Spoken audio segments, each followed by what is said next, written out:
Welcome to this explainer. If you've ever found yourself scrolling online, totally drooling over gorgeous, sleek, modern cameras and wondering, hey, do these things actually feel as good as they look? Well, you are in the exact right place. Today, we're unpacking a really fascinating concept from a recent post on the Notes on Photography blog by an author named Ang. It's called the compact camera paradox. We are going to dive right in and break down exactly what happens when stunning aesthetic design straight up clashes with the reality of human hands. All right, let's kick things off with what is basically the golden rule of buying tactile gear. Ang writes, whether you are buying a digital camera or a guitar, always, and I repeat, always try it out a few times before forking out your hard-earned money. I absolutely love this comparison to a guitar. A camera, much like a musical instrument, is basically an extension of your body. You don't just look at it on a shelf, right? You hold it, you manipulate it, you interact with it constantly. So before you spend your hard-earned cash based entirely on a spec sheet, you absolutely have to verify that physical experience. Moving right along to Section 1, the compact camera paradox, form versus function. So what exactly is this paradox we're talking about? Well, it's a massive trend affecting so many of the popular entry-level mirrorless options out there right now. We're looking specifically at the Sony APS-C ecosystem here. The paradox is basically this. You get this sleek, minimalist, drop-dead gorgeous form factor, but it is achieved at the severe cost of handling ergonomics and physical comfort.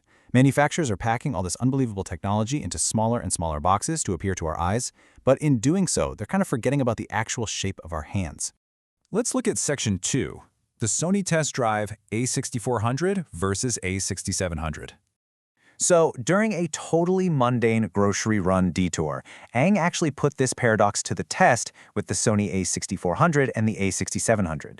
Now, on paper, the A6700 is supposed to solve these ergonomic issues. It boasts a deeper, chunkier grip, but the reality of it, despite those supposed upgrades, holding both bodies in hand felt remarkably similar. That big promise of a better grip just didn't translate into a tangibly better physical experience at all. And the physical agitation here is very real.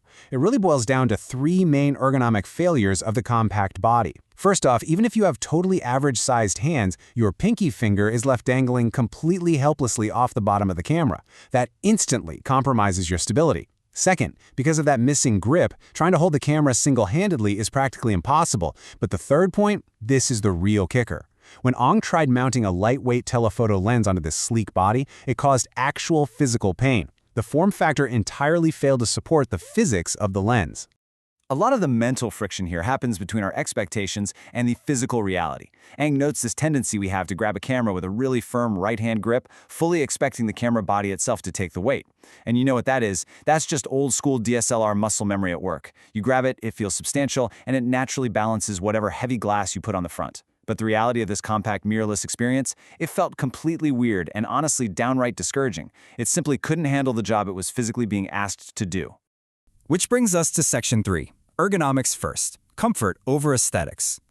So why does all of this matter more than just having a cool, futuristic-looking piece of tech on your desk? Because it all boils down to one absolute truth of photography gear. If you do not feel comfortable holding your camera all day, you are probably not going to bring it out to shoot. It really is that simple. The camera's utility is entirely dependent on your physical comfort. I mean, it doesn't matter if your camera has literally the fastest autofocus in the world or the sharpest sensor on the market. If it causes your hand to cramp up or if it leaves your pinky dangling helplessly in the wind, it's just going to end up sitting in a drawer gathering dust. Now, I know what some of you might be thinking. You're probably saying, but wait, there are fixes for this. And you're right. There are highly effective workarounds out there, like bolting a bottom extension plate onto the camera to give that poor pinky somewhere to rest. But Ang correctly points out the funny reality of this workaround. It totally defeats the purpose of buying a sleek, minimalist camera in the first place. Think about it. You're strapping a bulky, heavy piece of metal to the bottom. It doesn't look right anymore, and more importantly, it still just doesn't feel naturally right in your hand. It feels exactly like what it is, a giant Band-Aid on a fundamentally flawed design. Because of this profound discomfort, we finally reach our conclusion. The verdict? The Sony A6400 is safely crossed right off the wish list. It's a huge pity, as the author notes, because the technology inside that little box is truly fantastic. But this outcome proves a massive, absolutely crucial lesson for anyone looking to invest in new gear. Function and feel must always, always win over form and aesthetic. To wrap up our explainer today, I want to leave you with one final provocative thought regarding your own hard-earned money and the true hidden cost of chasing aesthetic trends. Is your expensive gear designed to be looked at, or is it actually designed to be used? Seriously, the next time you are totally captivated by a sleek design you see online, I want you to remember the dangling pinky. Remember the actual physical pain of an unbalanced lens, and please remember to go try it out for yourself first. Thanks so much for joining me today to unpack the compact camera paradox.